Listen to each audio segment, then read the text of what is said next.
करना खुद देवताओं तक को महंगा पड़ा था।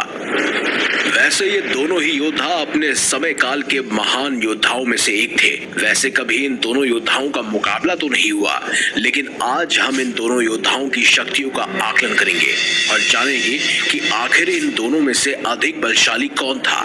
वो दो योद्धा कोई और नहीं बल्कि रामायण काल में स्वर्ग को जीतने वाले रावण के पुत्र मेघनाद थे। वहीं दूसरी तरफ महाभारत के एक शक्तिशाली योद्धा यानी सूर्यपुत्र दानवीर कर्ण है। अब अगर दोनों ही योद्धाओं का मुकाबला होता तो किस योद्धा की जीत होती? क्या कर्ण का कवच और कुंडल मेघनाद के घातक बाणों को सह पाता? इस आकलन को हमने 3 श्रेणियों में बांटा है, तो चलिए जानते हैं इन 3 श्रेणियों के हिसाब से किस योद्धा में अधिक शक्ति थी। पहला है वरदान की शक्ति। मेघनाद बहुत ही मायावी राक्षस योद्धा था।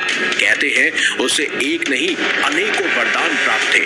12 वर्ष की आयु होते होते मेघनाद ने अपनी कुल देवी निकुम्बला के मंदिर में अपने गुरु शुक्राचार्य की दीक्षा लेकर कई सारी सिद्धियों को प्राप्त कर लिया था। कहते हैं मेघनाद ने मौन व्रत धारण किए कई साल बिताए और उसी से भगवान शिव ने उन्हें दर्शन दिए। भगवान शिव ने उन्हें कई सारे अस्त्र शस्त्र, दिव्य शक्तियां और तांत्रिक मायावी सिद्धियां प्रदान की, परंतु उन्होंने मेघनाद को सावधान भी कर दिया था कि कभी भी भूलकर किसी भी ऐसे ब्रह्मचारी से युद्ध ना करना जो 14 वर्षों से कठोर ब्रह्मचार्य का पालन कर रहा हो और 14 वर्षों से सोया ना हो। इसी के साथ उन्हें ब्रह्मा से भी वरदान प्राप्त था कि जब वो आपातकाल में कुलदेवी निकुम्बला का तांत्रिक यज्ञ करेंगे तो उसे एक ऐसे दिव्य रथ की प्राप्ति होगी और वो उस रथ पर बैठकर जब तक वो युद्ध करेंगे तब तक उन्हें कोई भी परास्त नहीं कर पाएगा और ना ही उनका वध कर पाएगा। परंतु उसे एक बात का ध्यान रखना होगा कि जो उस यज्ञ का बीच में ही विध्वंस कर देगा वही उसकी मृत्यु का कारण होगा। और साथ ही साथ स्वर्ग जीतने पर ब्रह्मदेव ने उसे ये भी वरदान दिया था कि आज से मेघनाद को इंद्रजीत कहा जाएगा, जिससे इंद्र की ख्याति सदा सदा के लिए कलंकित हो जाएगी। वहीं अगर हम सूर्यपुत्र कर्ण की बात करें तो जन्म से ही सूर्यपुत्र कर्ण के शरीर में कवच और कुंडल विद्यमान थे जो उन्हें उनके पिता सूर्यदेव से प्राप्त हुए थे। कहते हैं कवच और कुंडल अभेद्य थे। शक्तिशाली से शक्तिशाली अस्त्र भी कवच को तोड़ने में असक्षम थे। वहीं कुंडल कर्ण को फुर्तीला और युवा बनाए रखते थे। दरअसल कवच और कुंडल दोनों ही अमृत से निर्मित थे, जिससे कर्ण को युद्ध में सीधे तौर पर हरा पाना बिल्कुल नामुमकिन था। और अगर इन्हीं दोनों योद्धाओं का केवल वरदान के आधार पर युद्ध हो तो इनका मल्ल युद्ध होता और यकीनन मेघनाद अपनी मायावी और तांत्रिक शक्तियों के बल पर कर्ण को मूर्छित अवश्य कर देते। कर्ण का वध संभव तो नहीं हो पाता, लेकिन मेघनाद के साथ मायावी शक्तियों के युद्ध में कर्ण को कवच और कुंडल भी नहीं बचा पाते। तो इस आकलन में मेघनाद की जीत होती है। दूसरा है दिव्य अस्त्रों शस्त्रों का ज्ञान। मेघनाद की बात की जाए तो उन्होंने असुर गुरु शुक्राचार्य से अस्त्रों शस्त्रों की विद्या सीखी और उन्हीं के बलबूते उन्हें त्रिदेवों से कई सारे दिव्यास्त्र प्राप्त हुए। वाव्यास्त्र, नागपाशास्त्र, नागास्त्र, वज्रास्त्र। इसके अलावा मेघनाद का नाम उन योद्धाओं में लिया जाता है जो ब्रह्मास्त्र, नारायणास्त्र, वैष्णवास्त्र और पशुपतास्त्र को भी धारक करते हैं। वहीं मेघनाद ने स्वर्ग के देवताओं को हराकर उनके सभी अस्त्रों शस्त्रों पे अधिकार कर लिया था। सिर्फ यही नहीं, असुर गुरु शुक्राचार्य ने उसे 7 महायज्ञों की दीक्षा दी थी, जिनमें से एक महायज्ञ भी करना बेहद कठिन है। और ये भी कहा जाता है कि मेघनाद का नाम उन योद्धाओं में लिया जाता है जो कि आदि काल से इन महायज्ञ को करने में सफल हो पाए थे। इनमें से एक था वैष्णव यज्ञ, जिसे केवल भगवान विष्णु मेघनाद ही संपन्न कर पाए थे। वहीं अगर हम कर्ण की बात करें तो कर्ण भी उन्हीं योद्धाओं की श्रेणी में शुमार है जिन्होंने वैष्णव यज्ञ को किया था, वो भी महाभारत में। कहते हैं कर्ण ने अपनी शिक्षा झूठ बोलकर खुद पर शुरू परशुराम जी से प्राप्त की थी, जहां परशुराम जी ने उन्हें असंख्य अस्त्रों शस्त्रों का ज्ञान दिया। उनके पास महान अस्त्र थे, जैसे आग्नेय अस्त्र, प्रजन्य अस्त्र, वाव्य अस्त्र, प्रणन अस्त्र, गरुड़ अस्त्र, नारायण अस्त्र, एकागिन अस्त्र और ब्रह्मास्त्र। वहीं उन्हें एक ऐसे अस्त्र शस्त्र की प्राप्ति भी हुई थी, जिसके बदले उन्होंने अपने कवच और कुंडल इंद्र को दान में दिए थे, और वो अस्त्र था अघोम अस्त्र, जिसका इस्तेमाल वो एक बार ही कर सकते थे, और वो जिसका भी नाम लेते वो अस्त्र उसको अवश्य ही मार गिराता।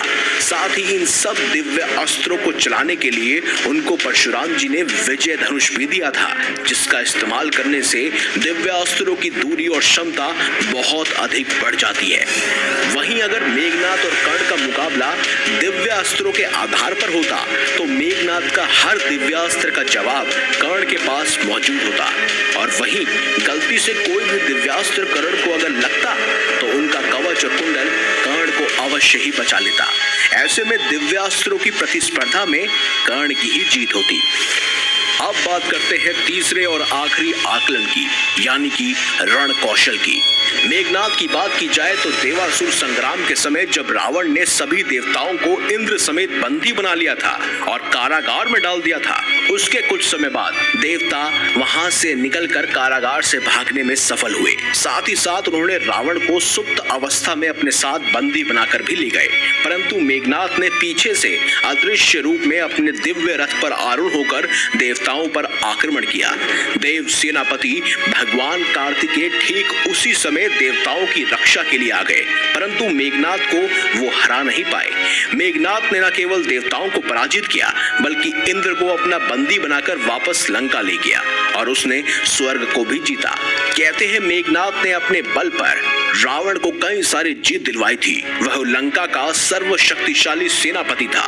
कहते हैं मेघनाद अपने पूरे जीवन काल में एक ही बार पराजित हुआ था, और वो भी उसका अंतिम युद्ध था, जहां उसकी हार और मृत्यु स्वयं लक्ष्मण जी के हाथों हुई थी। वहीं बात की जाए कर्ण की, तो कर्ण बेहद ही शक्तिशाली योद्धा था। महाभारत में केवल एक ही योद्धा था जिसने दिग्विजय यात्रा की उपलब्धि को हासिल किया था। वो कोई और नहीं बल्कि स्वयं कर्ण था। कर्ण ने चारों दिशाओं में संपूर्ण विश्व को जीत लिया था। उन्होंने अपनी दिग्विजय यात्रा में आर्यवर्त के सभी राजाओं को हराया।